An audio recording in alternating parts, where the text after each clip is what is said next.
जय हिंद। आज के इस वीडियो में हम बात करने वाले हैं बिहार जूनियर इंजीनियर अर्थात बिहार जेई रिक्वायरमेंट के बारे में। बीटीएससी क्या है, साथ ही साथ अगर जो हम कहें तो बिहार तकनीकी सेवा आयोग, बिहार तकनीकी सेवा आयोग के तहत जैसे कि एक नोटिफिकेशन जारी किया गया है। इस नोटिफिकेशन के बारे में हम समझते हैं। इसमें ऐसे कि बहुत सारे वैकेंसी निकल करके आई है, तो उस वैकेंसी के बारे में टोटल डिटेल से जानकारी लेते हैं। पहले आप यहाँ पे देखेंगे तो आपको यहाँ पे कनीय अभियंता असैनिक पद पर जैसे कि नियुक्ति किया जा रहा है। आपको यहाँ पे डेट दिनांक देखने के लिए मिल जाएगा कि 22/5/2023 से जैसे कि 21/6/2023 तक के इसका जैसे कि ऑनलाइन आवेदन किया जाएगा। ऑनलाइन करने के आवेदन का है कि वेबसाइट का नाम आपको यहाँ पे देखने के लिए मिल जाएगा www.btsc.bih.nic. से वेबसाइट से जैसे कि आवेदन किया जाएगा। उसके बाद जैसे कि आगे हम समझते हैं कि इसमें कौन कौन से जैसे कि पोस्ट के लिए वैकेंसी निकाला गया। तो आप यहाँ पे देखेंगे कनीय अभियंता असैनिक पोस्ट के लिए जैसे कि निकाला गया है, जो कि PV2 9300 से लेकर के 9300 ग्रेड पे रखा गया, 9300 ग्रेड से 4600 ग्रेड पे। और इसका ऐसे कि वेतन स्तर देखेंगे तो आपको यहाँ पे 7वां वेतन स्तर देखने के लिए मिलेगा। आपको यहाँ से कि वेतन आपको कितना मिलेगा, तो आप यहाँ पे देख सकते हैं 34,800 से। तो इसमें ऐसे कि कौन कौन से ऐसे कि कोर्स के लिए आप कौन कौन से इसके लिए एलिजिबल हैं आप यहाँ पे देखेंगे तो बताया गया अभ्यर्थी का भारतीय नागरिक होना आवश्यक है। असैनिक अभियंत्रण में डिप्लोमा अथवा समकक्ष योग्यताधारी होना चाहिए। मतलब वैसे कैंडिडेट है कि इसको फॉर्म को फिलअप कर सकते हैं जो डिप्लोमा किए हुए हैं। और ख़ास करके यहाँ पे आप देखेंगे तो बताया गया कि डिप्लोमा जो सिविल इंजीनियरिंग से किए हुए हैं, यहाँ पे आप देख सकते हैं असैनिक अभियंता, यहाँ पे सिविल इंजीनियरिंग बताया गया। डिप्लोमा में जो सिविल इंजीनियरिंग का कोर्स किए हुए हैं, यानी कि रेगुलर से डिप्लोमा का जो कोर्स किए हैं उनका ऐसे कि ब्रांच ऐसे कि सिविल होना चाहिए, वही ऐसे कि इस फॉर्म को फिलअप कर सकते हैं। साथ ही साथ अगर जो आप यहाँ पे देखेंगे तो अथवा में करके यहाँ पे और भी लिखा हुआ UGC एक्ट के प्रावधानी के अंतर्गत स्थापित यूनिवर्सिटी तथा अथवा डिमांड यूनिवर्सिटी द्वारा नॉन डिस्टेंस मोड में यानी रेगुलर कोर्स में निर्गत असैनिक अभियंत्रण सिविल इंजीनियरिंग में डिप्लोमाधारी अथवा समकक्ष योग्यता में यूनिवर्सिटी अथवा डिमांड यूनिवर्सिटी द्वारा नॉन डिस्टेंस मोड में प्रदत्त डिप्लोमा, मतलब वैसे कैंडिडेट है कि इसको फिलअप कर सकते हैं जो डिप्लोमा तो किए हैं लेकिन रेगुलर कोर्स में होना चाहिए। उनका रेगुलर मोड में ऐसे कि कोर्स किया हुआ होना चाहिए, ना कि ऐसे कि वो डिस्टेंस मोड में किए हुए हैं। तो वैसे कैंडिडेट है कि इस फॉर्म को फिलअप कर सकते हैं। अब ऐसे कि इसमें हम देखते हैं, बात कर लेते हैं कि कन्या अभियंता है या सैनिक का, तो इसमें कौन कौन सा विभाग ऐसे कि रखा गया। तो यहाँ पे देखेंगे आप विभाग का नाम दिया गया, कौन कौन से ऐसे कि कैटेगरी के लिए कितना पोस्ट खाली है। आप यहाँ पे कैटेगरी वाइज देख सकते हैं, ऊपर में आपको कैटेगरी दिया गया है। यहाँ पे आपको अलग अलग प्रकार का कैटेगरी, सभी का कैटेगरी दिया गया है। जनरल, OBC, BC 1, BC 2, इस तरह से आपको SC ST सबका कैटेगरी देखने के लिए मिल जाएगा। आप यहाँ पे नीचे में देखेंगे तो योजना एवं विकास विभाग बिहार पटना का है पहला ऐसे कि। तो यहाँ पे जो पहला पोस्ट है आप यहाँ पे देख सकते हैं, महिलाओं के लिए 35% महिलाओं के लिए 36 आरक्षण रखा गया है। साथ ही साथ ऐसे कि ये वैकेंसी ऐसे कि ऑल इंडिया ओवर में किसी भी राज्य से अगर जो आप आते हैं तो आप फिलअप कर सकते हैं। और ये ऐसे कि उनके लिए बेहतरीन मौका है जो ऐसे कि डिप्लोमा का कोर्स किए हुए हैं, सिविल से किए हुए हैं, उनके लिए खास करके बेहतरीन अपॉर्चुनिटी है। वो है कि इस फॉर्म को फिलअप कर सकते हैं। आपको यहाँ पे देखने के लिए मिल जाएगा, जैसे यहाँ पे टोटल वैकेंसी देखने के लिए मिल रहा है। और साथ ही साथ यहाँ पे 60% ओपन के लिए रखा गया। ओपन कहने का मतलब हुआ कि आप किसी भी राज्य से आते हैं तो फिलअप कर सकते हैं इस फॉर्म को। 60% वहाँ पे रखा गया, एक्सेप्ट बिहार को छोड़ करके। बिहार के लिए आपको यहाँ पे 40% दिया गया है। अगर जो आप बिहार राज्य से आते हैं तो आपको यहाँ पे 40% ऐसे कि वैकेंसी बिहार राज्य के लिए है, और 60% ऐसे कि अदर स्टेट के लिए है। तो ऐसे कि आप यहाँ पे देख सकते हैं टोटल ऐसे कि इस तरह से आपको पोस्ट देखने के लिए मिल जाएगा। यहाँ पे आपको 1298 पोस्ट इसमें ऐसे कि देखा गया है। आप यहाँ पे देख सकते हैं पहला पोस्ट योजना एवं विकास विभाग के द्वारा निकाला गया है। उसके बाद इसी तरीके से आप यहाँ पे कैटेगरी वाइज जैसे कि चेक कर सकते हैं। यहाँ पे आपको जैसे कि कौन से कैटेगरी में कितना पोस्ट है आप यहाँ पे देख सकते हैं। यहाँ अलग अलग कैटेगरी वाइज अलग अलग पोस्ट देख सकते हैं कि कितना पोस्ट इसमें सीट खाली है। तो आप इस तरह से चेक कर सकते हैं। फिर उसी तरह से कैसे आगे अगर जो बढ़ते हैं तो दूसरा पोस्ट देखेंगे। अगर हम दूसरा पोस्ट की बात कर ले तो अगला है जल संसाधन विभाग के द्वारा निकाला गया है। इसमें भी ऐसे कि सेम उसी तरीके से है। 60% ऐसे कि ओपन के लिए अदर स्टेट वाले ऐसे कि फिलअप कर सकते हैं। 40% ऐसे कि बिहार स्टेट वालों के लिए रखा गया है। आप यहाँ पे टोटल सीट देख लेंगे तो यहाँ पे 2252 सीट है टोटल। यहाँ पे तो इस तरह से आप जैसे कि देख सकते हैं। जैसे अगला है जैसे कि तीसरा नंबर में नगर विकास एवं आवास विभाग के द्वारा जैसे कि उसमें जैसे कि वैकेंसी निकाला गया है। फिर उसके बाद जैसे कि चौथा देखेंगे तो पथ निर्माण विभाग बिहार जैसे कि निकाला गया है। सेम उसी तरीके से जैसे कि भवन निर्माण विभाग में निकाला गया है। फिर अगला जैसे कि लोक स्वास्थ्य अभियंत्रण विभाग में निकाला गया। और ये सभी जैसे कि वैसे कैंडिडेट वैसे स्टूडेंट फिलअप कर सकते हैं जो डिप्लोमा किए हुए हैं। डिप्लोमा वो भी किए हुए हैं जो कि रेगुलर से किए हुए हैं। रेगुलर मोड में जो डिप्लोमा कर चुके हैं वो फिलअप कर सकते हैं। और ब्रांच उनका खास करके सिविल होना चाहिए। जो लोग सिविल किए हुए हैं डिप्लोमा में सिविल किए हैं उनके लिए एकदम बेहतरीन अपॉर्चुनिटी है। आप इस फार्म को ज़रूर फिलअप कीजिएगा। फार्म को कैसे फिलअप करेंगे हम बताएंगे, जब फॉर्म फिलअप स्टार्ट हो जाएगा तो उस पर हम अलग से एक वीडियो ला देंगे।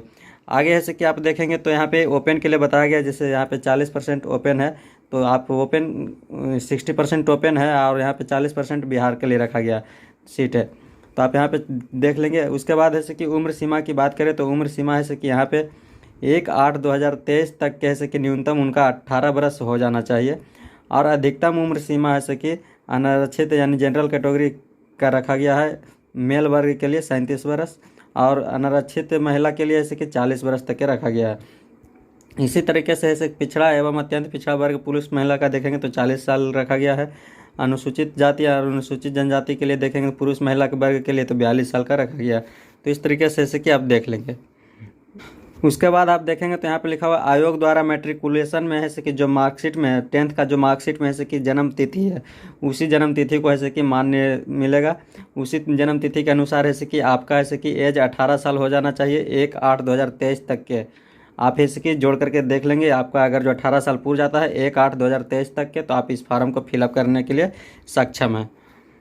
उसके बाद ऐसे कि आगे आप देखेंगे तो यहाँ पे ऐसे कि नोट में देखने के लिए मिल जाएगा जन्म तिथि के आधार पर 60 वर्ष से अधिक आयु के अभ्यर्थी को अंतिम रूप से चयनित नहीं किया जा सकेगा। जिनका ऐसे कि उम्र 60 वर्ष पूर जाएगा अगर जो जन्म तिथि के अनुसार तो उनको ऐसे कि इसमें सिलेक्शन नहीं लिया जाएगा, इसमें ऐसे कि नहीं जोड़ा जाएगा।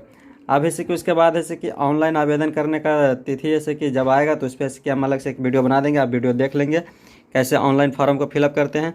अगर जो है कि जो स्टूडेंट जो भी कैंडिडेट है कि फॉर्म को फिलअप करना चाहते हैं वो है कि अपना अपना कास्ट और रेसिडेंशियल सर्टिफिकेट बनवा लेंगे। अगर जो नहीं बना हुआ है तो आप उसको बना लेंगे, जाति या निवास बना लेंगे तो आपको ऐसे कि तीनों काम में आ सकता है। अगर जो कैंडिडेट है कि पिछड़ा एवं अत्यंत पिछड़ा वर्ग से आते हैं तो उनको लिए क्रीमी लेयर है कि नॉन क्रीमी लेयर और ये सब आपको बना लेना है। ऑनलाइन अभी से आवेदन कर दीजिएगा ताकि उस समय फार्म ऑनलाइन हो जब स्टार्ट हो जाएगा तब तक आपका डॉक्यूमेंट क्लियर हो जाए, पता चलेगा नहीं तो उस समय आपके पास कोई डॉक्यूमेंट नहीं रहेगा। उसके बाद देखेंगे आरक्षित कोटा में है कि आपको कौन कौन सा है कि यहाँ पे रखा गया है। आप यहाँ पे कैटेगरी देख सकते हैं। तो आगे अब हम ऐसे कि बात कर लेते हैं कि इसमें फ़ीस कितना लगेगा। तो आप इसी डॉक्यूमेंट में ऐसे कि आप ऐसे कि यहाँ पे देखेंगे नीचे में तो आवेदन शुल्क बताया गया। ऑनलाइन आवेदन करने के लिए शुल्क ऐसे कि जनरल पिछड़ा एवं अत्यंत पिछड़ा वर्ग के ऐसे कि आपको यहाँ पे 600 रुपया ऐसे कि दिया जाएगा। और अनुसूचित जनजाति जो बिहार राज्य के अस्थायी निवासी हैं उनके लिए 150 रुपया लगेगा चार्ज। और साथ ही साथ आरक्षित एवं अनारक्षित महिला उम्मीदवार जो बिहार राज्य के अस्थायी हैं उनका भी चार्ज जैसे कि यहाँ पे 150 रुपया लगेगा। फिर उसके बाद जैसे कि आगे देखेंगे तो यहाँ पे लिखा हुआ है राज्य के बाहर के उम्मीदवार चाहे वो किसी भी वर्ग के महिला या पुरुष हों उनको 600 रुपया देना पड़ेगा।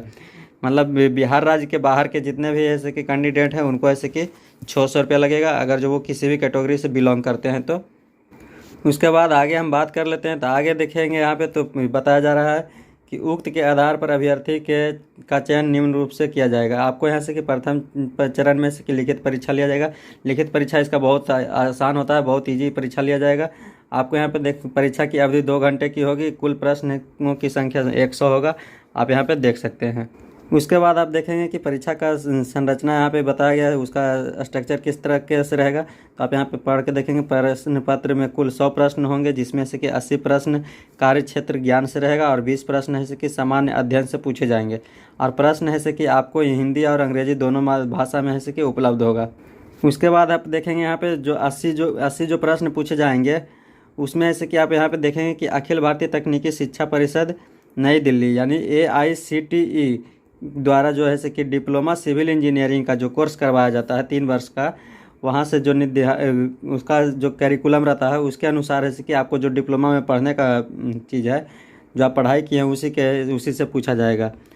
उसके बाद है कि आप यहाँ पे देखेंगे जो 20 प्रश्न पूछा जाएगा शेष, वो है कि समान अध्ययन के माध्यम से पूछा जाएगा। उसके बाद आप यहाँ पे देखेंगे तो है कि अगला बात बताया जा रहा है कि ये जो परीक्षा होगा वो एक से अधिक पालियों में हो सकता है, मतलब वन सिटिंग, एक सिटिंग, दो sitting, first shift, second shift, इस तरह से लिया जा सकता है, जो कि ऑनलाइन बेसिस होगा एग्ज़ाम, कंप्यूटर बेस्ड टेस्ट लिया जाएगा। और साथ ही साथ है कि इसमें से कि निगेटिव मार्किंग भी होगा। निगेटिव मार्किंग कैसे मिलेगा, कितना कटेगा, आप यहाँ पे देखेंगे तो लिखा गया परीक्षा में गलत उत्तर के लिए नकारात्मक अंक लागू किया जाएगा। प्रत्येक सही उत्तर के लिए 1 अंक दिया जाएगा एवं प्रत्येक गलत उत्तर के लिए 0.25 मार्क्स काटा जाएगा। अगर जैसे कि आप 4 क्वेश्चन गलत कर देते हैं तो आपको 1 नंबर काट दिया जाएगा, लेकिन अगर जो 4 क्वेश्चन सही करते हैं तो आपको 4 नंबर दिया जाएगा। कहने का मतलब हुआ कि एक क्वेश्चन पे आपको 1 नंबर दिया जाएगा, लेकिन गलत करते हैं एक क्वेश्चन तो आपको ऐसे कि 0.25 मार्क्स काट लिया जाएगा, 1/4 मार्क्स आपको काट लिया जाएगा। तो इस तरीके से कि आप इसको नोटिस को सही तरीके से पढ़ लेंगे। उसके बाद ऐसे कि यहाँ पे देखेंगे कि बताया जा रहा है कि नोट में लिखित परीक्षा में अभ्यर्थियों को अपने कोटि के अनुसार न्यूनतम प्राप्त अंक प्राप्त नहीं होने पर द्वितीय चरण हेतु अभ्यर्थी का कोई भी दावा नहीं मान्य रहेगा। मतलब अगर जो है कि आप जो न्यूनतम बेसिस कैटेगरी वाइज जैसे कि पास जो रखा जाएगा, अगर जो उसके अनुसार ऐसे कि पास नहीं करते हैं तो फिर आपको ऐसे कि कोई भी इसमें ऐसे कि सिलेक्शन नहीं किया जाएगा। उसके बाद है कि द्वितीय चरण का है कि सूची तैयार किया जाएगा। सेकेंड चरण में ऐसे कि जो एग्जाम होगा वो फिर से ऐसे कि लिखित परीक्षा कंप्यूटर बेस्ड टेस्ट होगा, जिसमें ऐसे कि अधिकतम ऐसे कि 75 अंक का होगा। उसके बाद ऐसे कि आपसे फिर ऐसे कि कन्या अभियंता अथवा समान पद पर संविदा के आधार पर जो क्वेश्चन होगा उसके ऐसे कि 25 अंक यहाँ पे प्राप्त होगा। इस तरह से टोटल ऐसे कि आपको 100 अंक का लिया जाएगा द्वितीय चरण में। अब आगे हम बात कर लेते हैं कि जो इसमें ऐसे कि जब फार्म ऑनलाइन किया जाएगा तो इसके लिए फ़ोटो कौन सा डॉक्यूमेंट ऐसे कि लगेगा। तो डॉक्यूमेंट में ऐसे कि आपको फ़ोटो का ऐसे कि ज़रूरत पड़ेगा। तो फ़ोटो यहाँ पे आप देख लेंगे कि इस तरह का होना चाहिए। तो आवेदक या अभ्यर्थी का फ़ोटो हाल ही का खींचा होना चाहिए, जो कि 3 माह का अंदर होना चाहिए। अर्थात कहने का मतलब जो भी आप फ़ोटो अपलोड करेंगे उस फ़ोटो पे ऐसे कि आपको डेट दिया हुआ होना चाहिए कि कब का फ़ोटो खींचा हुआ है, उस फ़ोटो पे डेट होना चाहिए और उस फोटो पे डेट वैसा होना चाहिए जो कि 3 माह के अंदर का होना चाहिए। उसके बाद यहाँ पे बताया जा रहा है आवेदक या अभ्यर्थी का चेहरा एवं सिर से ऊपर से नीचे तक का दिखाई देना चाहिए। फ़ोटो में आँख खुला होना चाहिए। तो आप ऐसे कि जो भी फ़ोटो खिंचाएंगे आपका ऐसे कि फेस पूरा सही से क्लियर दिखना चाहिए। फ़ोटो में ऐसे कि आँख ऐसे कि ओपन होना चाहिए सही तरीके से। उसके बाद ऐसे कि फ़ोटो का यहाँ पे अगर जो बैकग्राउंड की बात कर ले तो बैकग्राउंड में ऐसे कि सफ़ेद पटल होना चाहिए, मतलब बैकग्राउंड जो आपका ब्लू होता है या रेड होता है जो भी आप रखते हैं वो नहीं होना चाहिए। आपको यहाँ पे बैकग्राउंड में ऐसे कि वाइट आपका बैकग्राउंड होना चाहिए। उसके बाद आप यहाँ पे देखेंगे तो फ़ोटो पर किसी प्रकार की छाया नहीं होना चाहिए। और साथ ही साथ बताया गया कि यदि आवेदक चश्मा लगाते हैं तो चश्मा को हटाकर फ़ोटो खिंचवाएंगे। तो आप यहाँ पे इसको सही तरीके से पढ़ लेंगे। तो आप इस तरह से कि आप एक बार पूरा वीडियो आप इसको देख लीजिए। आपको नोटिफिकेशन ऐसे कि आपको नोटिफिकेशन डाउनलोड करने का लिंक आपको डिस्क्रिप्शन बॉक्स में मिल जाएगा, वहाँ से लिंक पे क्लिक करके आप सीधे इस वेबसाइट पे आ जाएंगे। तो आपको ये वीडियो कैसा लगा, आपको ये जानकारी कैसा लगा, आप कमेंट बॉक्स में कमेंट करके ज़रूर बताइए। और हमारे चैनल पर नए हैं तो इस चैनल को सब्सक्राइब कर लीजिए, बेल नोटिफिकेशन ऑन कीजिए, जिससे कि हर वीडियो सबसे पहले आप तक पहुँचता रहे। फिर मिलेंगे नेक्स्ट वीडियो में। जय हिंद।